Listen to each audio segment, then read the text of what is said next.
Bonjour, salut. Aujourd'hui, chez nous en Suisse, c'est la fête des mamans. La fête de toutes les mamans de sang, les mamans adoptives, les mamans d'accueil, les mamans de jour, les mamans de cœur, et aussi notre mère à tous, la terre. Je vais donc dédier ce conte du jour à toutes les mamans, pour tout ce qu'elles font pour nous.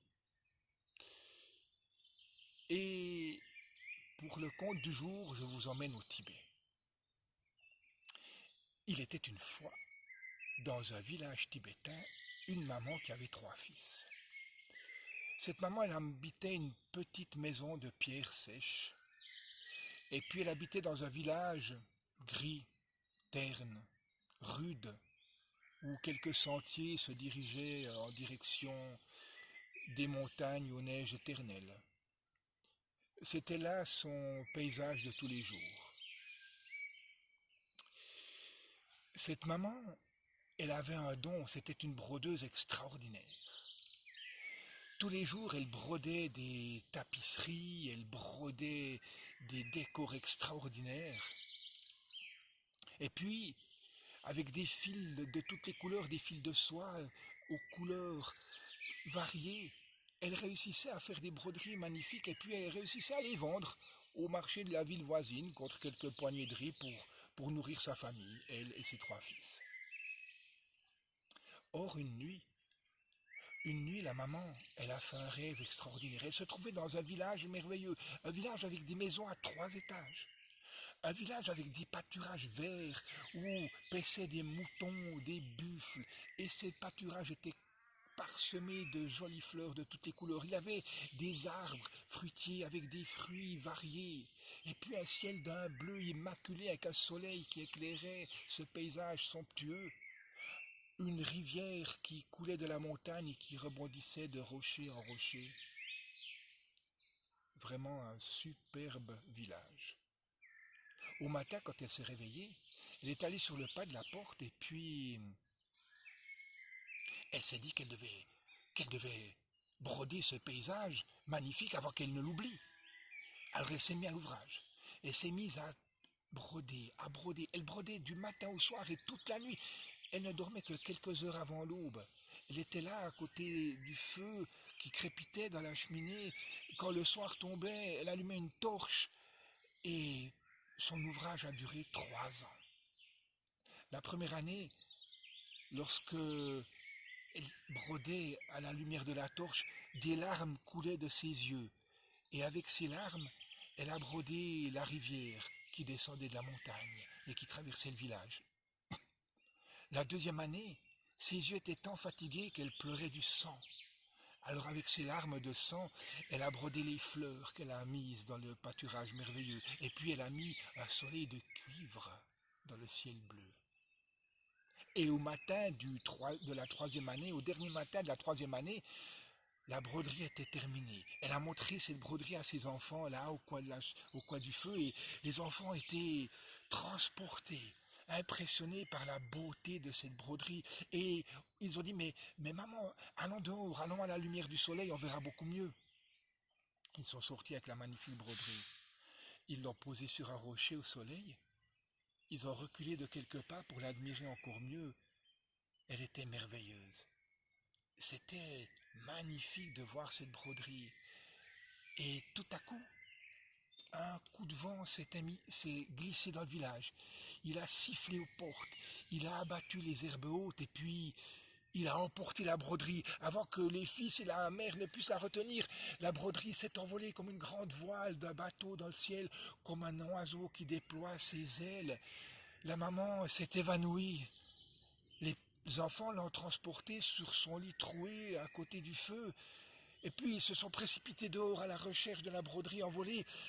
Ils ont fait la montagne, la forêt, et le lendemain encore, chacun est parti de son côté pour rechercher la broderie. Au soir, ils sont rentrés, épuisés, fatigués, mais bredouilles.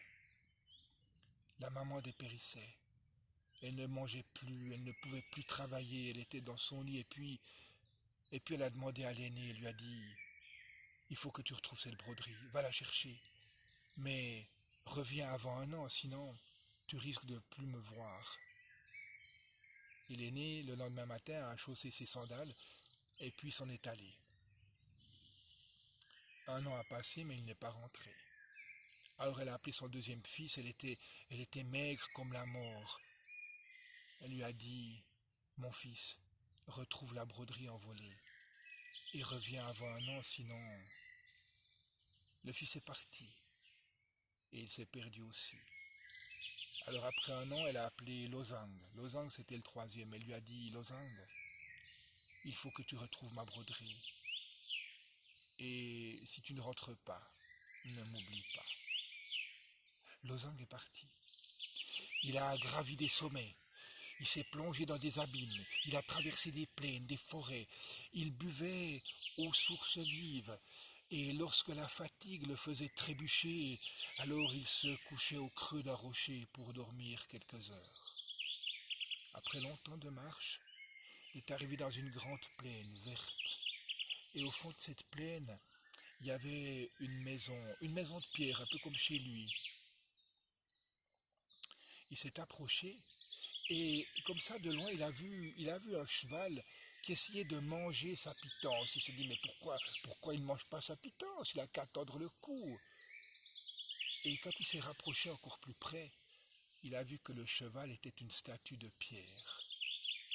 Il est arrivé près de la petite maison et une vieille femme, est sortie de la maison. Elle dit, ah, mon fils, je t'attendais.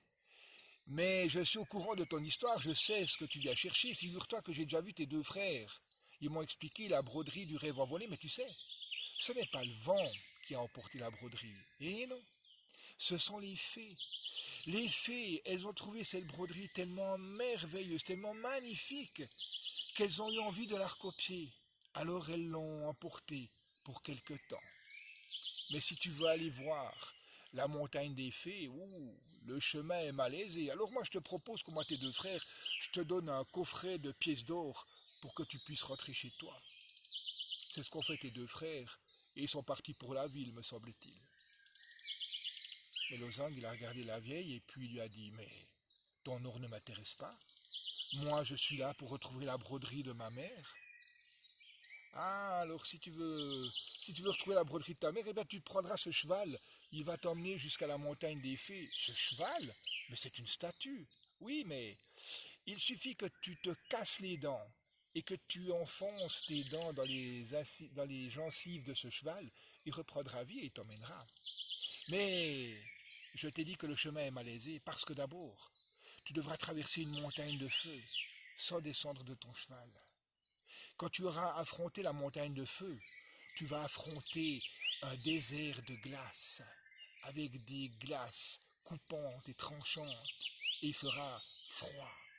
Quand tu auras traversé le désert de glace, tu devras affronter les tempêtes de l'océan, et alors tu arriveras à la montagne ensoleillée, à la montagne des fées.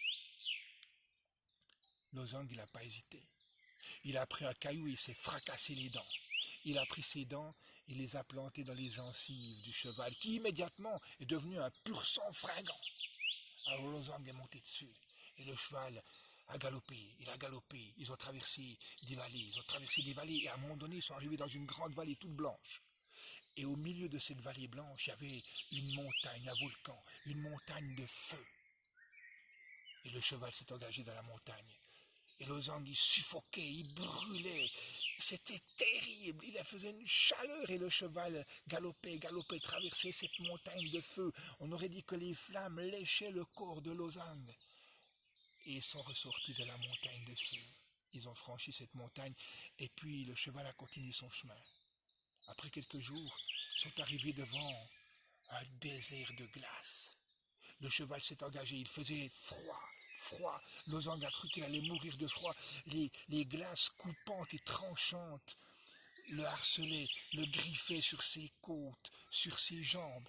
Il était transi de froid, mais il s'accrocha à son cheval et ils ont traversé ce désert de glace. Et le cheval est allé, il est encore allé, et il est allé. Ils sont arrivés au bord de l'océan.